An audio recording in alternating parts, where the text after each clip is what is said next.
I have a few thoughts to share with our new friend CentralDawah. In case you missed it, I had a debate with CentralDawah recently. The topic was Muhammad in the Bible. The link is in the description box.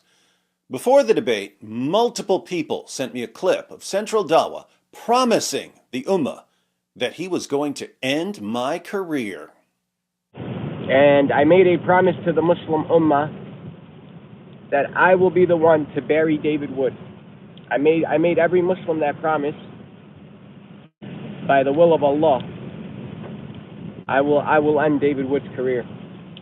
Unfortunately for CentralDawah, that didn't happen. He broke his promise to the Ummah. He may feel bad about breaking his promise, but he shouldn't, for two reasons. One, he can always say that he didn't mean he was going to end my career in this debate. Maybe he meant he's going to end my career 10 years from now. Two, the Quran allows Muslims to break their promises. In Surah 66, verse 2, Allah declares, Allah has already ordained for you, O men, the absolution from your oaths. CentralDawah and I discussed the historical background of this verse in our debate. Sunan an-Nasai 34:11.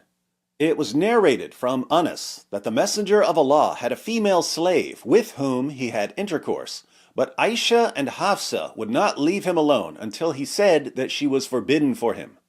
Then Allah, the Mighty and Sublime, revealed, O Prophet, why do you forbid for yourself that which Allah has allowed to you, until the end of the verse. This is about CentralDawah's prophet, Muhammad, getting caught in his wife Hafsa's bed with his slave girl, Mary the Copt. Muhammad was allowed to have sex with his slave girls, but his wives didn't want it happening in their own beds. So they kept complaining until Muhammad tried to appease them by promising them that he would never touch Mary the Copt again. Muhammad swore an oath by Allah to his wives, I will never sleep with that slave girl again. But then he got a revelation telling him to break his oath and to go back to having sex with his slave girl. That's the historical background of the opening verses of Surah 66. O Prophet, why do you forbid for yourself that which Allah has allowed to you, seeking to please your wives? And Allah is oft forgiving, most merciful. Allah has already ordained for you, O men, the absolution from your oaths. And Allah is your Mawla, Lord or Master or Protector, and He is the All-Knower, the All-Wise. So, Allah has no problem with Muslim men breaking their promises, which means CentralDawah shouldn't be upset about breaking his promise to the Ummah. But he might also feel bad because of the feedback. People are saying, David Wood mopped the floor with this little Dawah boy. This was one of the most one-sided debates I've ever seen. Absolute brutal beatdown from David. He had the other guy looking like an ignorant clown, lol. Muslims are taking too many L's this year. Give them a freaking break. Central was right about one thing. This debate was embarrassing.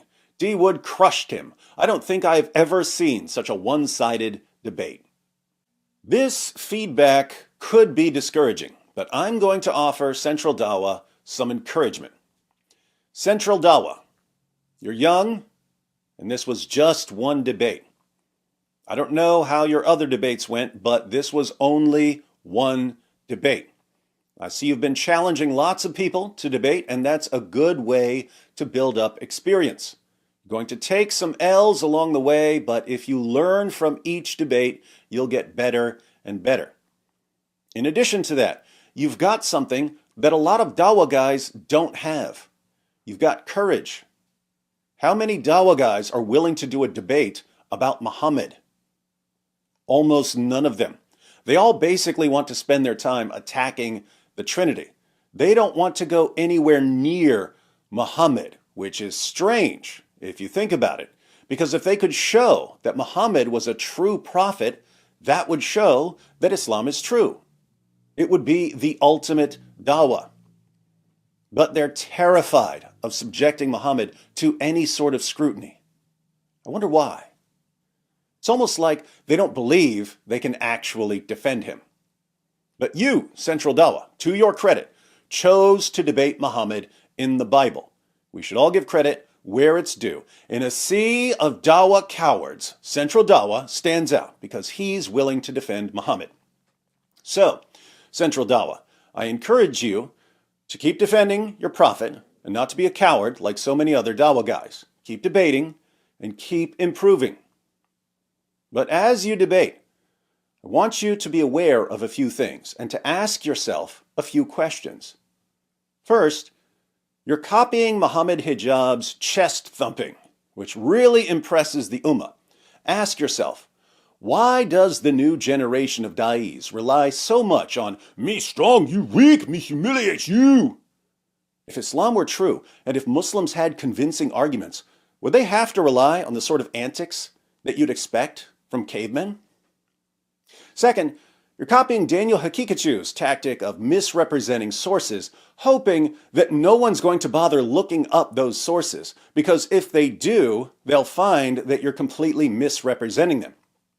Daniel popularized this method. He would cite various sources and studies, claiming that they prove his points.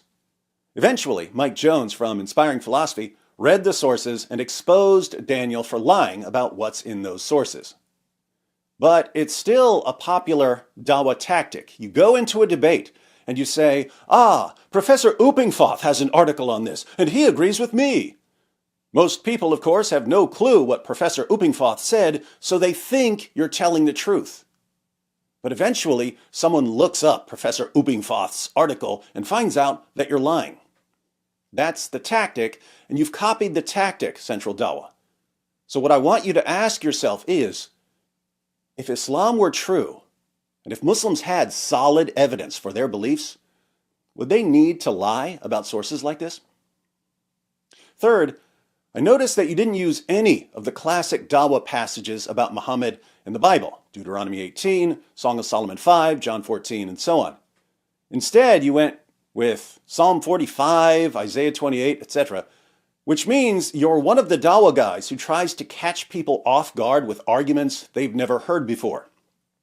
It didn't work, but I want you to ask yourself, if Islam were true, and if Muslims had good arguments, wouldn't they stick to these good arguments instead of needing to change them every time to try to catch people off guard?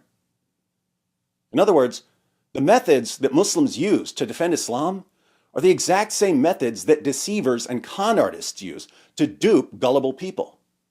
Ask yourself, does the truth need the exact same methods that deceivers and con artists use to dupe gullible people? Did I need any of that? What arguments did I use? Did I try to catch you off guard with some weird new argument? No, I used the exact same arguments I use whenever I discuss Muhammad in the Bible. Did I have to thump my chest? Not a bit. Did I have to misrepresent sources? Not one. Why? Why do you guys need tricks and deception while the rest of us just need arguments and evidence? Let me know when you figure out the answer to that question, because that'll be the day you're on your way out of Islam.